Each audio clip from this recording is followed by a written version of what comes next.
God. Yuck. Ow. Not yet. Okay.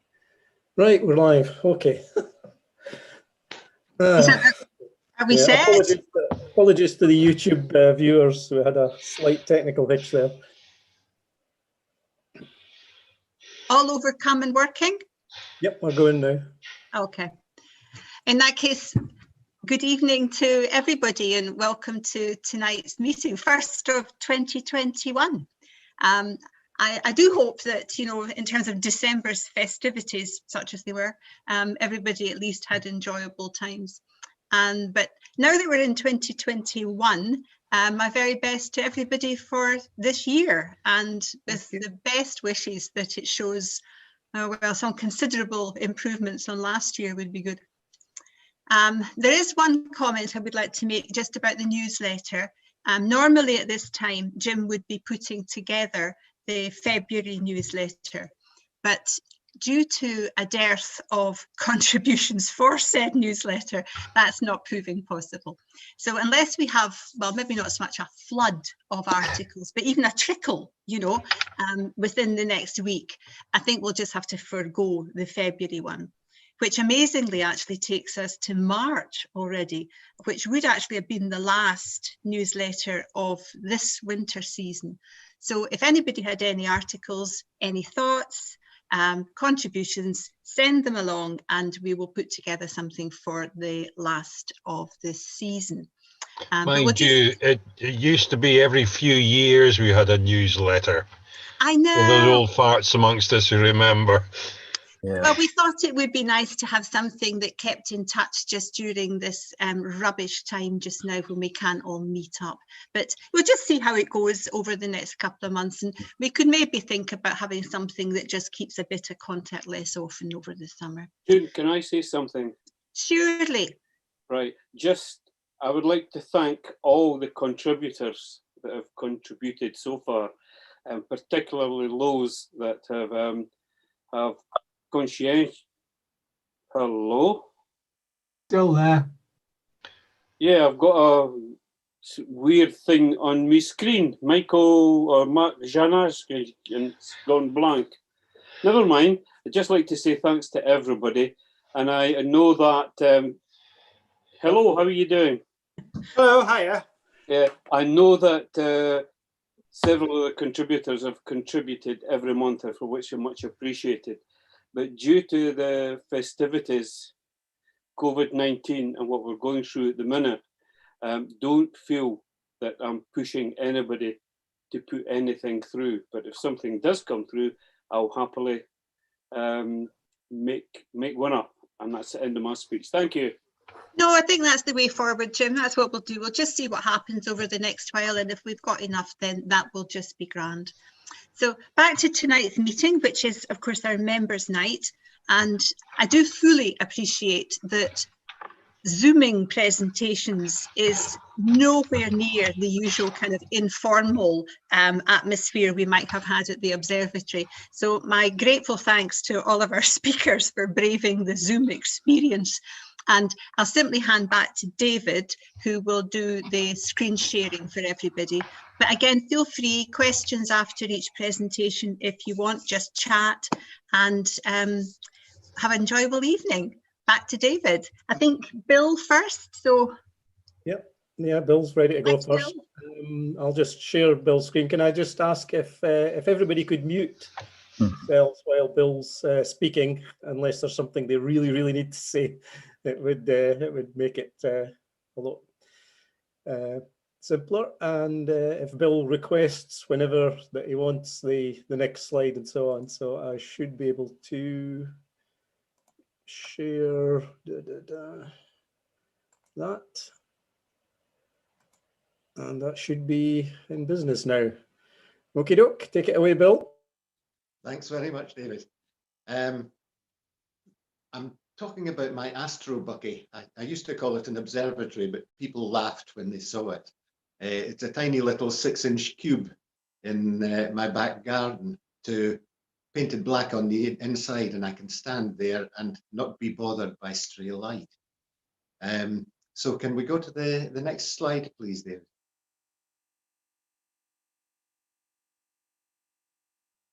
Right. So the objective of the project, my lockdown project, was to preserve night vision in an urban garden. We've got street lights, security lights, lights from people's windows, bedroom lights. All of these interfere with my night vision, my dark adaptation.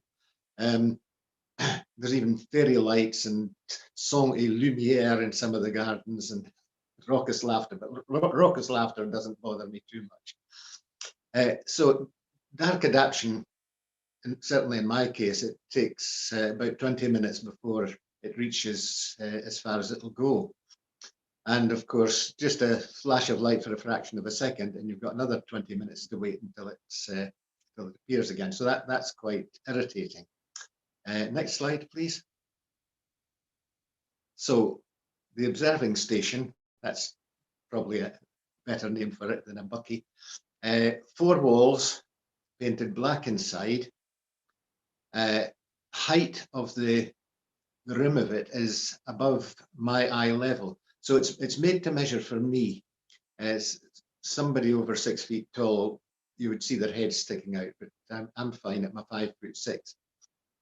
And it's got a great big door on one side for getting tripods in and out without having to collapse them first.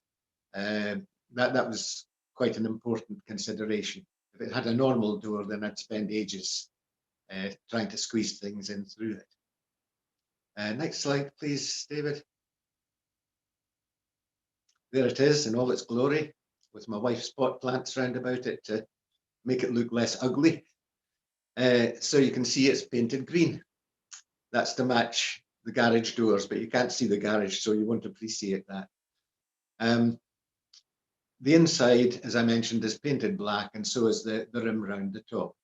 Now, a word or two about its construction. It's built on a frame.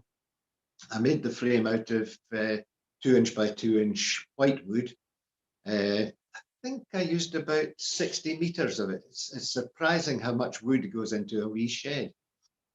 And then I used about 200 quid's worth, yes, 200 quid's worth of shiplap planking to clad it on the outside.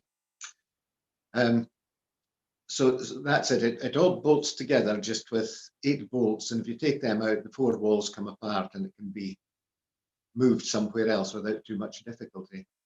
It sits on paving, pretty rustic looking paving, and it's held down by some sort of threaded tent pegs, just in case the wind comes along and blows it away. But it would take more than a hurricane to shift that thing. It's very, very heavy.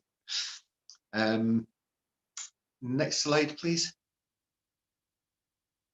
This is the construction of the shed. That's me and my daughter Amy, who's doing the work there, and I'm issuing the orders. That's the first 2 walls going up, and you can see the size of the hole for the door there. And you can see the annoying houses in the background where all the light comes from. Next slide, please, David. And there's me inside it, posing with a telescope.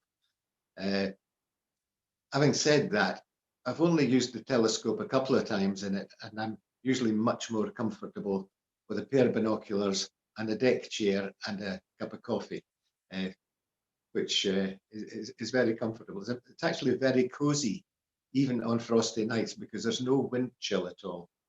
You're protected from the wind, and I've been out there for an hour on a night of frost and not felt particularly cold.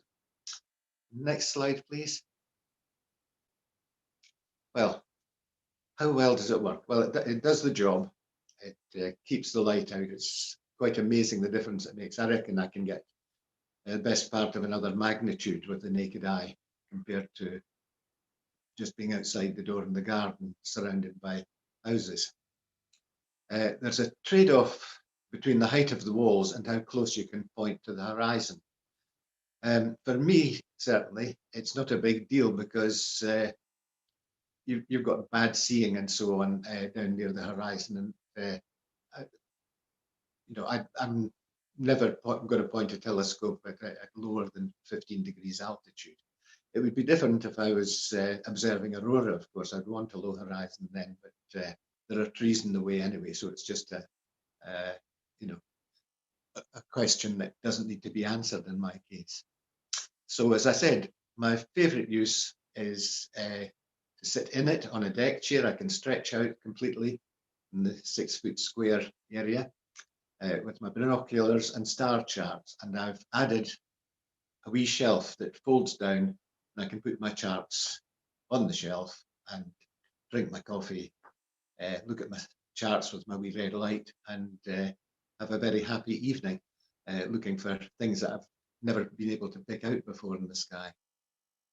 So as I also mentioned earlier, I keep getting ahead of myself here, the unexpected bonus is sheltering you from the breeze makes it relatively warm. I quite honestly don't feel cold when I'm sitting down there in my deck chair. Next slide, please.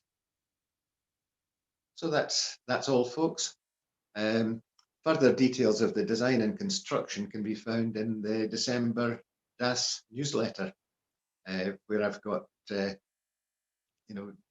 details of models that I built first while I was trying to get my head around how it should be designed. Thanks very much.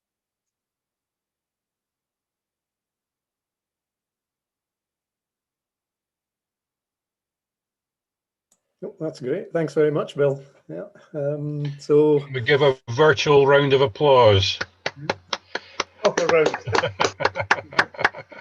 Great idea, Bill. I could do one of these to keep the light out from the street lights. I think it'd be quite nice, but it's have to fold up somehow. Yours is far too heavy and big for my area. Oh. Can anybody hear me? yeah. Yes. Yep.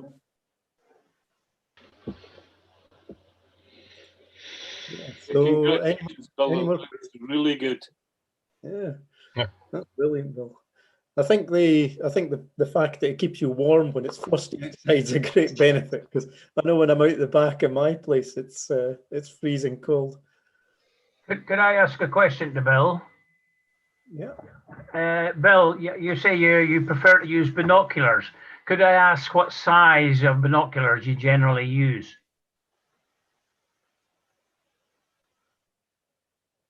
Did you get that? I think Bill may have lost audio. Can you hear us, Bill? No. No, he's. I think he may have. Oh, okay. He's waving his arms around. I think he's trying to get something working, but it doesn't look like. He's finally lost the plot. I think he's lost connection for his audio. So, yeah, I've got it back now. Right. I've got a wee speaker here plugged in to get better quality sound, and its battery just went flat. So, okay, fire away again. So it's Bill, I was asking, you prefer to use binoculars, or you like using binoculars? What size of binoculars do you generally use?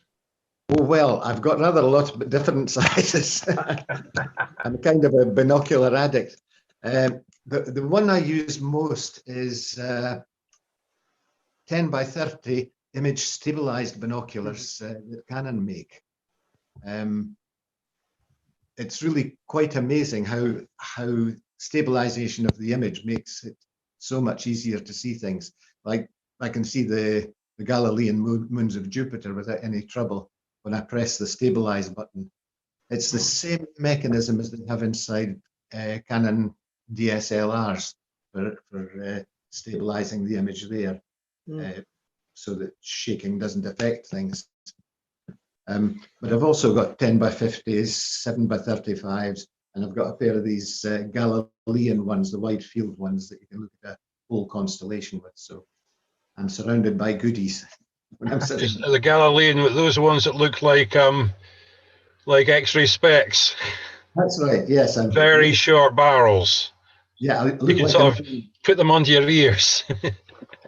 Yeah, I'm like a minion when I'm using it. You know. Yeah. When you're getting older, you can use the 10 times ones more effectively, because the 7 times give you a larger exit aperture, but you can't make use of that with an old eye because the pupil doesn't dilate far enough.